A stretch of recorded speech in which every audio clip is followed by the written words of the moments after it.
Basically free hold versus lease hold property में क्या difference है। ये बहुत सारे लोगों को जानकारी नहीं होता है और सबसे ये इंपॉर्टेंट इंफॉर्मेशन है। In fact I have met many people जो खुद रियल एस्टेट के इंडस्ट्री से हैं और उन्हें आइडिया नहीं है कि फ्री होल्ड और लीज होल्ड में क्या डिफरेंस होता है। तो आज हम उसी टॉपिक को कवर करेंगे कि लीज होल्ड प्रॉपर्टी क्या होती है और फ्री होल्ड प्रॉपर्टी क्या होते हैं और उसके एडवांटेज और डिसएडवांटेज क्या है। बेसिकली जो लीज होल्ड प्रॉपर्टी होती है, जैसे कि लीज होल्ड जो प्रॉपर्टी होती है इसका जो ओनर होता है वो स्टेट ओनर होता है। अगर हम दिल्ली के बारे में बात करें तो दिल्ली में जो है डीडीए है, ये आपका स्टेट ओनर होता है। तो लैंड जो होता है यहाँ पे है। और अगर हम नोएडा वगैरह के बारे में बात करते हैं तो येडा है, यमुना एक्सप्रेसवे डेवलपमेंट अथॉरिटी, ये जो है लैंड ओनर हैं और ये आगे आपको लैंड देते हैं। और जो ये आगे लैंड आपको देते हैं it is only with right to use. वो आपको सिर्फ यूज करने का अधिकार दे रहे हैं, आपके पास ओनरशिप ट्रांसफर नहीं हो रही है। राइट टू यूज दे रहे हैं और एक पर्टिकुलर पीरियड के लिए दे रहे हैं। तो जो लीज होता है, मैं बहुत ही ना सिंपल लैंग्वेज में समझा रहा हूं ताकि ना लोगों को आइडिया लगे। बहुत सारी चीजें जो टेक्निकल चीजें होती है वो हम में नहीं जाएंगे, सिंपल लैंग्वेज में हम समझेंगे कि लीज होल्ड प्रॉपर्टी और फ्री होल्ड क्या होता है। इसमें ना टेन्योर होता है कि जो 27 साल के लिए लीज हो सकता है, 99 ईयर के लिए लीज हो सकता है और 999 ईयर के लिए ये लीज हो सकता है। इसका जो बेस्ट एग्जांपल है कि लीज होल्ड प्रॉपर्टी का वो नोएडा है कि नोएडा में Noida is new Okhla industrial development authority, Noida जो है बना था। ये कंप्लीटली लीज होल्ड के उस पे बना था मॉडल पे। नोएडा में 1 इंच भी जो लैंड है वो फ्री होल्ड नहीं है। वहां पे जो है बॉडी है वो गवर्निंग बॉडी है, वो गवर्नमेंट है। गवर्नमेंट ने आपको 99 ईयर के लिए उसको राइट टू यूज करने के लिए आपको दे रखा है। वेयर एज फ्री होल्ड की जो प्रॉपर्टी है, फ्री होल्ड की प्रॉपर्टी में जो स्टेट उसका ओनर होता है लेकिन ओनरशिप उसको ट्रांसफर कर देता है। इसका जो बेस्ट एग्जांपल है ये गुड़गांव का इसका एग्जांपल है कि गुड़गांव में जो है एक, जैसे यहाँ पे एक भी इंच जो लैंड है वो लीज होल्ड नहीं है, वैसे गुड़गांव में एक भी इंच लैंड है वो लीज होल्ड नहीं है, सारा का सारा फ्री होल्ड है। यहाँ पे सारा का सारा जो है लीज होल्ड है, वहां पे जो सारा का सारा फ्री होल्ड है। इसीलिए दोनों जगह में आपको रेट के जमीन आसमान के फर्क नजर आएंगे। कई बार लोगों से सवाल आता है कि गुड़गांव इतना महंगा क्यों है, ये नोएडा इतना सस्ता क्यों है। तो बहुत सारे एग्जांपल्स देके लोग समझाते हैं, बट बेसिक डिफरेंस है कि जो नोएडा है वो लीज होल्ड है, गुड़गांव है वो फ्री होल्ड है। और दिल्ली की हम अगर बात करते हैं तो जो दिल्ली है it is mixture of both. Delhi में लीज होल्ड प्रॉपर्टी भी है और फ्री होल्ड प्रॉपर्टी भी है, दोनों ही दिल्ली में है। लीज होल्ड की भी चीजें हैं और फ्री होल्ड की भी चीजें हैं। नाउ अब हम ना इसकी यूजेबिलिटी पे जाते हैं कि दोनों से फर्क क्या पड़ता है, इंपैक्ट क्या पड़ता है। तो जो प्रॉपर्टी लीज होल्ड प्रॉपर्टी होती है, बहुत सारे कहते हैं कि यार जो प्रॉपर्टी लीज की होगी ना उसमें रजिस्ट्री नहीं होगा।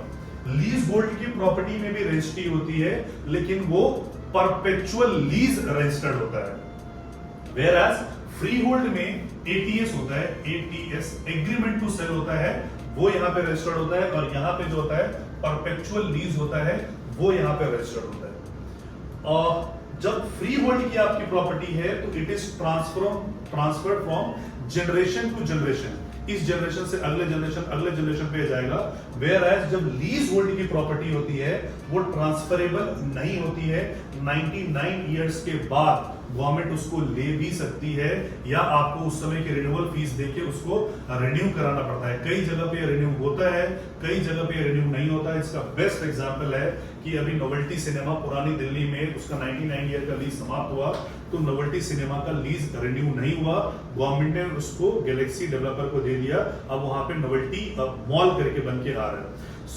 जैसे सीपी वगैरह है, कनॉट प्लेस में है, उस समय लीज पे थे। अब जो रिन्यूअल चार्जेस आए हैं वो बहुत हैवी चार्जेस वगैरह हो गए हैं। लीज के केस में क्या होता है कि आपको एक यहाँ पे आपने एटीएस रजिस्टर करा लिया, यहाँ पे परपेचुअल लीज आपने रजिस्टर करा लिया। जो फ्री होल्ड की प्रॉपर्टी होती है वहां पे आपको प्रॉपर्टी टैक्स पे करना पड़ता है, प्रॉपर्टी टैक्स पे करना पड़ता है।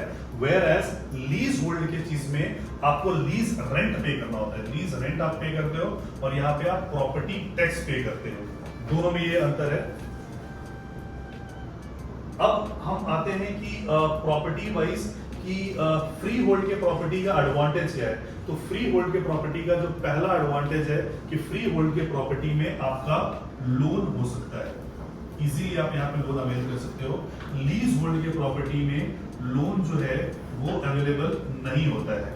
उसका सबसे बड़ा रीजन, अच्छा क्यों नहीं होता है, बाकी सब लोग आपको बता देंगे कि नहीं होता है, क्यों नहीं होता है, बिकॉज कि अगर मान लीजिए 27 साल के लिए आपके पास लीज होल्ड में वो प्रॉपर्टी थी, उसको 10 साल हो गए, तो आपकी ओनरशिप तो सिर्फ 17 साल के लिए रही, तो बैंक ये रिस्क क्यों उठाएगा, क्योंकि गवर्नमेंट आपको रिन्यू करे ना करे, तो बैंक कभी भी ये रिस्क 17 साल के लिए उठाएगा।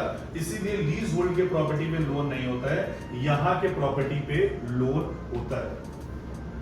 इसके अलावा जब भी आप कोई सोसाइटी में फ्लैट लेते हो, या दिल्ली का एग्जांपल लेता हूं, यहाँ पे फ्लोर्स लेते हो, ठीक है, तो मान लीजिए कि 100 गज का फ्लोर है, 100 गज का लैंड था, ठीक है, और इस पे 4 फ्लोर बना दिए गए, फ्री होल्ड की प्रॉपर्टी है, ठीक है। तो जब इसकी रजिस्ट्री होगी, इस फ्लोर की रजिस्ट्री, इस फ्लोर की, इस फ्लोर की, इस फ्लोर की, तो वहां पे रजिस्ट्री पे ये मेंशन होता है कि आप फर्स्ट फ्लोर के ओनर हैं एंड प्रपोर्शनेट लैंड ओनर भी हैं आप, प्रपोर्शनेट लैंड ओनर है, यानी 100 गज का अगर 4 फ्लोर बना तो प्रपोर्शन कितना होता है, 25%, तो वहां पे मेंशन होगा कि आप 25% के लैंड ओनर भी हैं, प्रोपोर्शनेट लैंड ओनर है। वेयर एज लीज होल्ड की प्रॉपर्टी में प्रोपोर्शनेट लैंड ओनरशिप नहीं मेंशन होता है, कहीं पे भी मेंशन नहीं होता है कि आप प्रोपोर्शनेट लैंड ओनर है, क्योंकि आपको सिर्फ राइट टू यूज मिला है, यूज करने का आपको अधिकार मिला है, ओनरशिप आपकी ट्रांसफर्ड नहीं हुई है। सो ये सारी चीजें हैं जो लीज होल्ड में और फ्री होल्ड में आपको अंतर आएगा।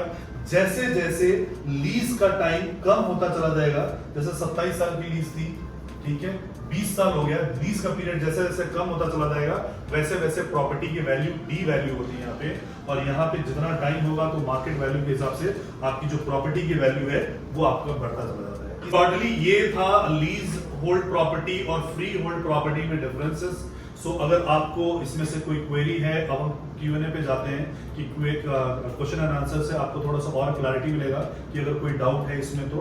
So do you have any doubt, अगर आपको कोई सवाल है तो प्लीज पूछिए। यस सर, प्रेफरेंस किसको देनी चाहिए, लाइक लीज होल्ड प्रॉपर्टी को हम प्रेफरेंस दें या फ्री होल्ड प्रॉपर्टी को प्रेफरेंस दें? और सो इसमें दो चीजें हैं कि फ्री होल्ड प्रॉपर्टी जो है वो थोड़ी सी महंगी होगी और लीज होल्ड प्रॉपर्टी जो होगी वो थोड़ी सी सस्ती होगी। सो सबसे पहले तो उसके बजट में वो आ रहा है कि नहीं आ रहा है, अगर बजट में वो फ्री होल्ड नहीं आ रहा है तो उसको लीज होल्ड पे जाना चाहिए, लेकिन सेम बजट में अगर उसको फ्री होल्ड की प्रॉपर्टी मिल रही है तो हमेशा जो है उसको फ्री होल्ड पे जाना चाहिए, बिकॉज प्रॉपर्टी एक ऐसी चीज है जिसमें कि नॉमिनी नहीं होता है, लीगल हेयर्स होते हैं, ठीक है। तो ये जनरेशन टू जनरेशन आपका ये ट्रांसफर होता चला जाएगा, वेयर एज इस पे आपके पास मालिकाना हक नहीं है, government will decide later on कि उस पे क्या करना है property. Done? Yes sir, stamp duty के दोनों में अलग-अलग होती है। ओके, सो स्टैम्प ड्यूटी क्या होता है, बेसिकली स्टैम्प ड्यूटी जब रजिस्ट्री आपकी हो रही होती है उस समय जो आप गवर्नमेंट को, रेवेन्यू डिपार्टमेंट को फीस भरते हो उसको हम स्टैम्प ड्यूटी कहते हैं। So in case of ladies it is 5%, in case of gents it is 7%, और ज्वाइंट में जो है वो 6% की लीज होती है, राइट। सो स्टैम्प ड्यूटी जो है लीज होल्ड की प्रॉपर्टी में और फ्री होल्ड की प्रॉपर्टी में दोनों में स्टैम्प ड्यूटी बराबर होती है, परपेचुअल लीज में भी और एग्रीमेंट टू सेल में भी, सिर्फ डॉक्यूमेंट्स में डिफरेंस होता है। यस सर, 99 इयर्स के बाद क्या होता है?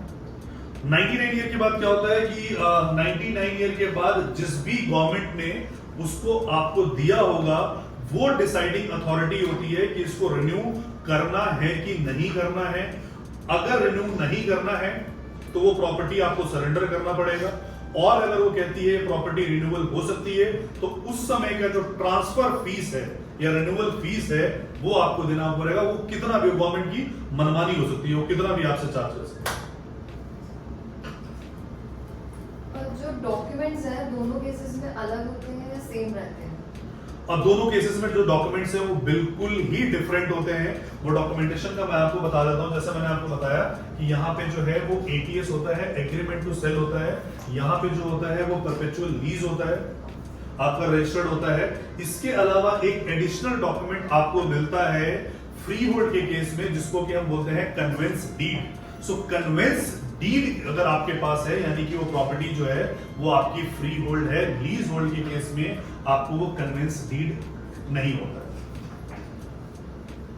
सो ये कुछ इनके सवालात थे। अगर आप लोग जो ये वीडियो देख रहे हैं, अगर आपको भी कोई क्वेश्चन है free hold versus lease hold को लेके, तो आप कमेंट बॉक्स में हमें जरूर डाल सकते हैं। So I am professionally trained to answer this questions since I am taking care of RERA cases, और जो मैंने लॉ किया हुआ है और मेरी जो एक्सपर्टीज है वो रेरा के केसेस में ही है और प्रॉपर्टी को लेके ही है। तो अगर आपको कोई भी डाउट हो, कोई भी कंफ्यूजन हो, तो आप कमेंट बॉक्स में कमेंट डाल सकते हैं या नीचे दिए गए नंबर पे हमें कॉल या व्हाट्सएप कर सकते हैं।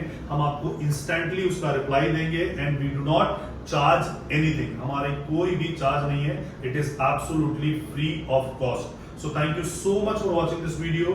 कीप वॉचिंग आवर चैनल और इसी तरीके के इंफॉर्मेटिव वीडियोस हम और आपके लिए लेके आया करेंगे। Thank you so much.